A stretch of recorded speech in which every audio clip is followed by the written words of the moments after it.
Hey everybody, it's your girl Shani, Tabia, and I'm gonna make a little video. Don't ask me why I'm talking like this. No. I just wanted to come on here and make a video because I have not in a while since I cut off all my hair. And this video is about how cutting my hair was one of the best decisions I've ever made in my life. It's not gonna be super long. I just kind of wanted to, I don't know, process it with you.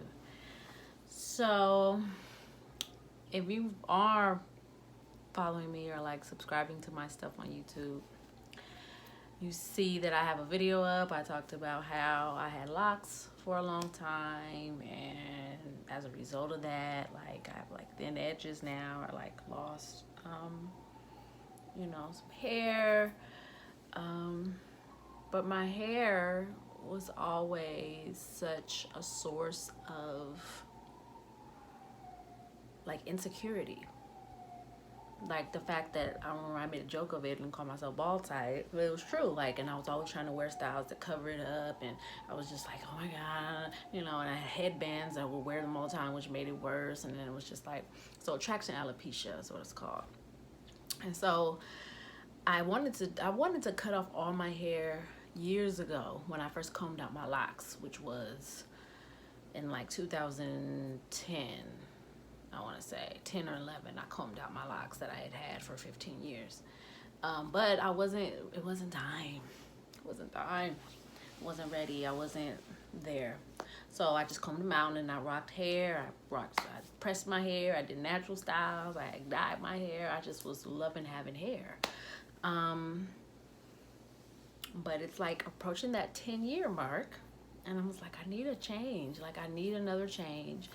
I got tired of looking in the mirror and just being like, oh, my hair, and wanting to do it, but being afraid to do it. I'm had another transition. I moved to New York, so I live in another place. I had just had a birthday this year, May 1st. So I was like, okay, like we're approaching a new decade. It's just a lot of things in my life are changing, transitioning. I am, just letting go of a lot of things. Relationships are changing. I'm just in this new kind of place in my life. So I just wanted, I just felt like a haircut would be,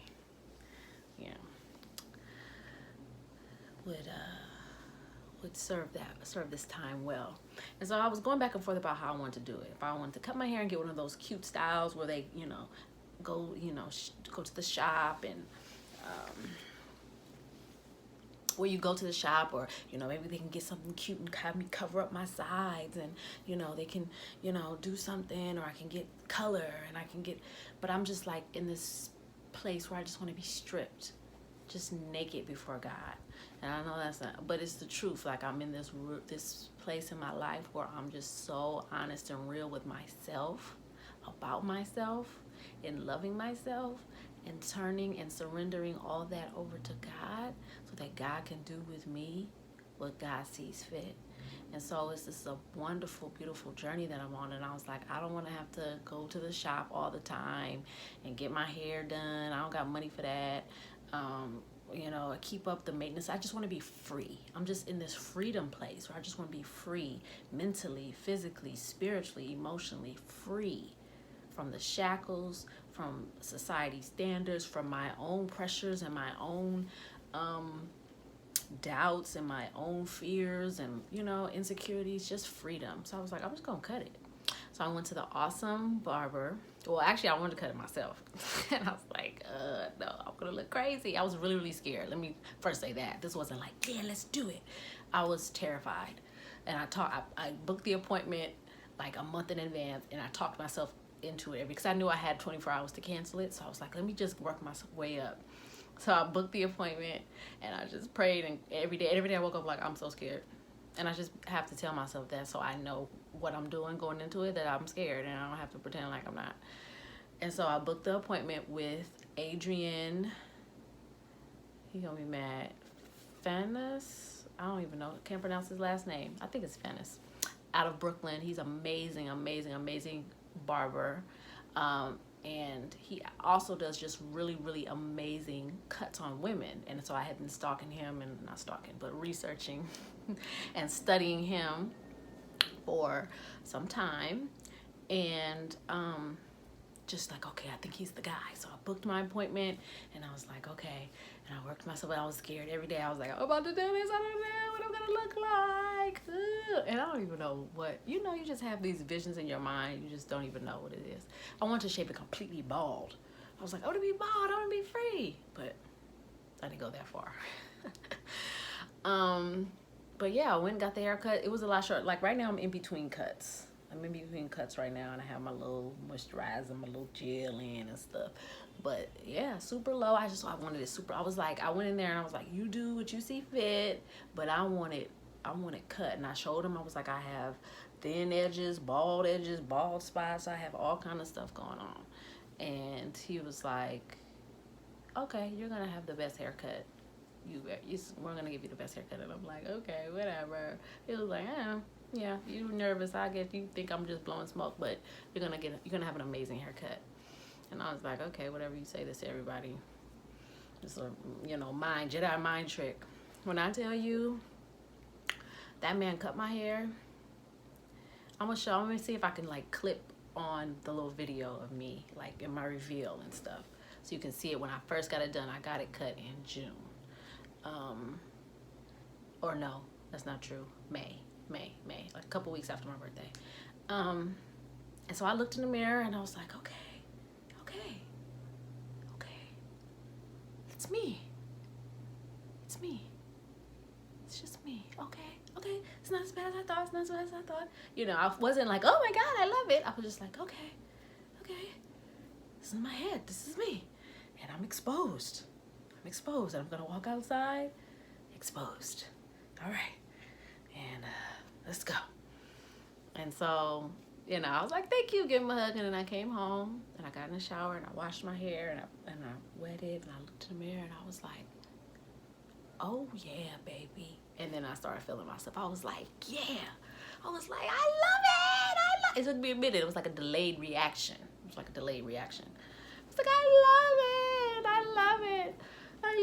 I made a little bunch of videos and I was texting my friends, like my sister, like, look, I got my hair. And I loved it.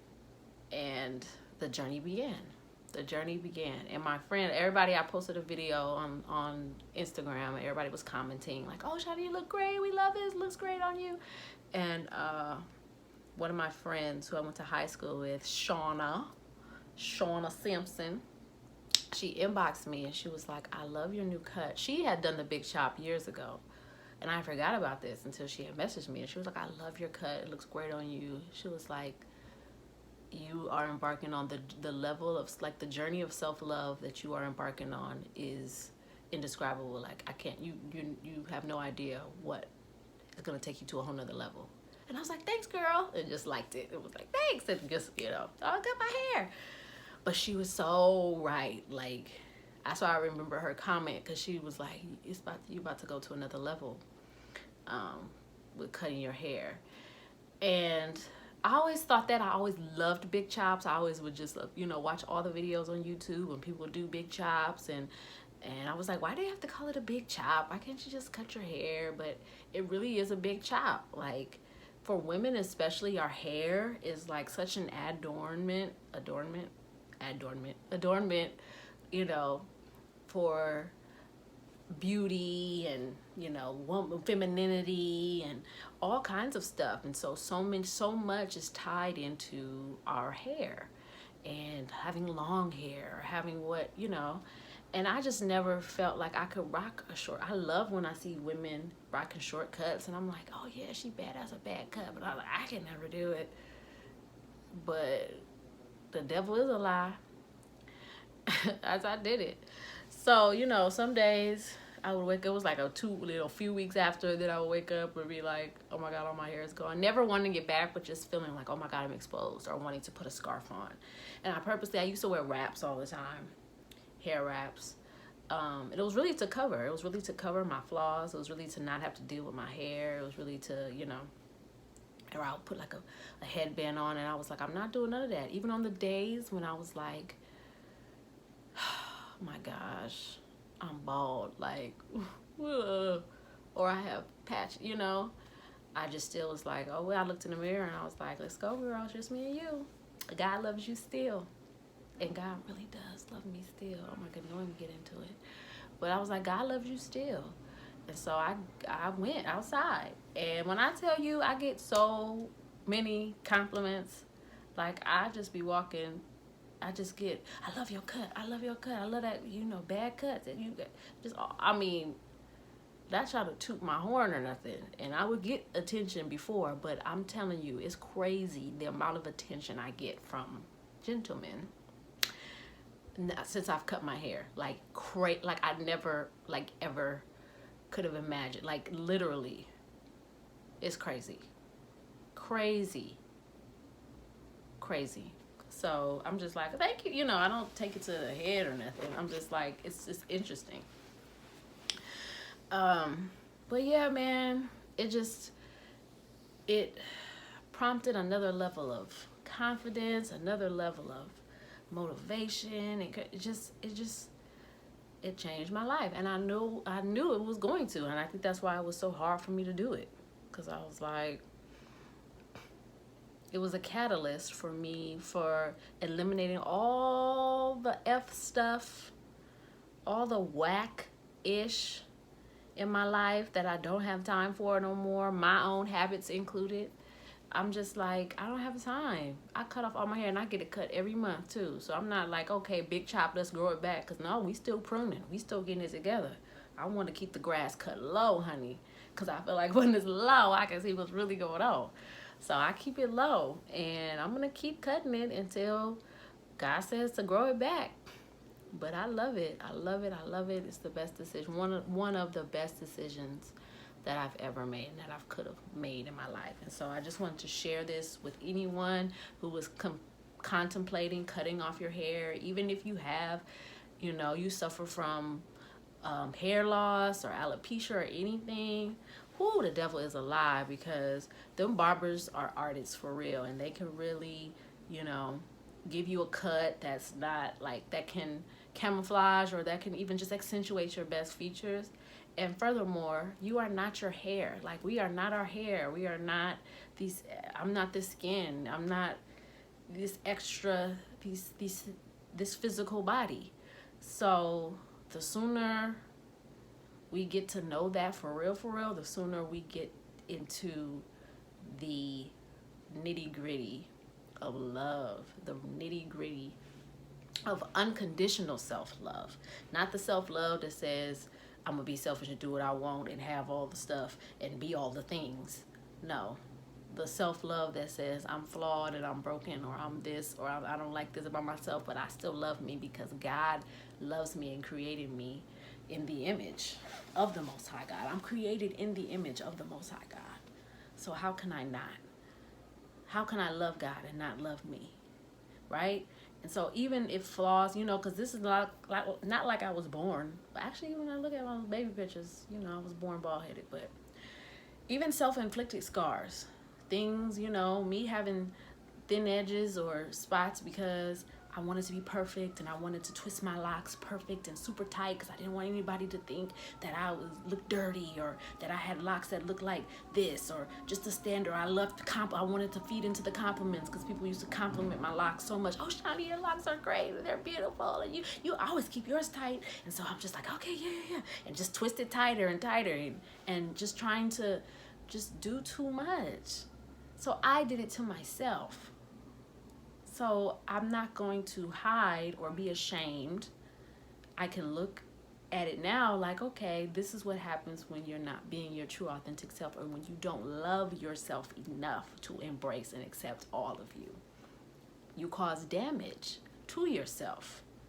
And so it's a reminder to me to love myself, to embrace myself, to keep it real with myself at all times, to what other people think and feel. And it's nice when people, you know, compliment me or think that I'm this or think that I'm that, but what matters most is how I feel about me and how God feels about me. And when I tell you God loves me, oh baby, because I have my stuff and I have my issues, and God has never turned his back on me, ever, ever, ever, ever, ever. And so I want to encourage someone else, anyone else out there who, you know, may need it, because we're in this together, okay? And yeah, I'm gonna try to see if you can really see me and like my cut, because I got my head is not like anyway.